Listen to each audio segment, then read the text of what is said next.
Bismillahirrahmanirrahim. Assalamualaikum warahmatullahi wabarakatuh.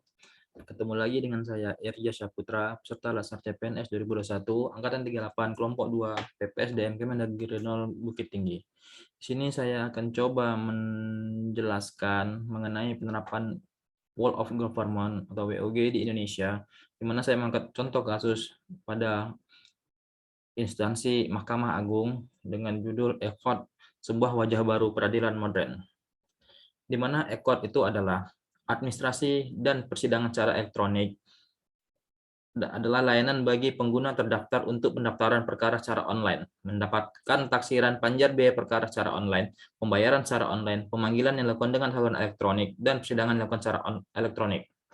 Di mana ECOT juga merupakan sebuah inovasi di lingkungan Mahkamah Agung Republik Indonesia pada bidang teknologi informasi sistem peradilan. ECOT pertama kali berlaku sejak diterbitkannya Peraturan Mahkamah Agung atau Perma Nomor 1 Tahun 2019 tentang administrasi perkara dan persidangan secara elektronik oleh Mahkamah Agung yang mengganti dan mencabut Peraturan Mahkamah Agung Nomor 3 Tahun 2018 tentang administrasi perkara secara elektronik. Untuk diketahui sebelumnya, Mahkamah Agung telah mengeluarkan Peraturan Mahkamah Agung Republik Indonesia Nomor 3 tentang administrasi perkara secara elektronik.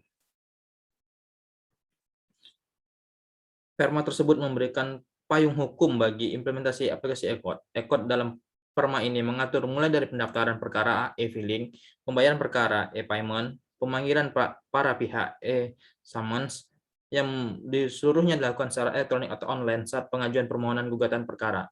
Selain itu, sejak terbit Perma nomor 1 2019 ini telah ditambahkan mekanisme persidangan secara elektronik atau e-litigation dalam model ECOT. Para pihak cukup datang saat pendaftaran perkara, lalu sidang pertama dan saat pembuktian saja dalam perkara perdata, sehingga bisa mengurangi lebih dari separuh kehadiran pihak saat berperkara. Tentunya ini lebih efektif dan efisien, bisa menekan biaya perkara dan perkara menjadi cepat serta sederhana, sehingga telah sesuai dengan asas peradilan yang sederhana, cepat, dan biaya ringan. Keberadaan ECOT menjadi wajah baru bagi implementasi peradilan modern yang menjadi salah satu prasyarat dalam menggapai visi Mahkamah Agung, yaitu mewujudkan badan peradilan yang agung. Maka disinilah sebenarnya wujud nyata dari perubahan itu sendiri. Sebuah keniscayaan jika kemajuan zaman diikuti oleh perubahan dalam hal pelayanan masyarakat di lingkungan peradilan yang berbasis peradilan modern. Dalam hal pelayanan harus selalu up to date dalam memberikan kemudahan dan kenyamanan kepada masyarakat perkara keadilan. Era perkembangan ilmu pengetahuan teknologi di kalangan masyarakat harus juga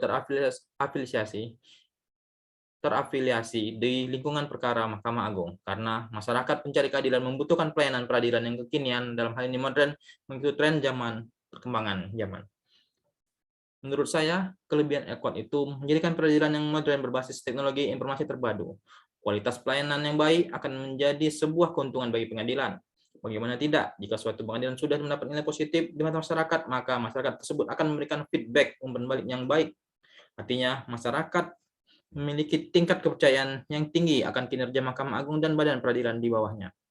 Sementara itu, menurut saya kelemahan dari ECOT ini, konsep peradilan elektronik adalah hal baru yang tak jarang bertentangan dengan regulasi sebelumnya yang telah ditetapkan oleh lembaga peradilan dalam melakukan administrasi dan persidangan secara normal.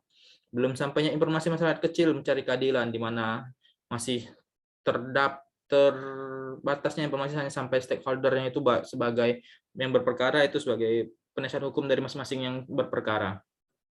Menurut saya, nilai wall of government pada sistem ECOT ini, di mana terjalinnya koordinasi yang efektif dan efisien di lembaga Mahkamah Agung.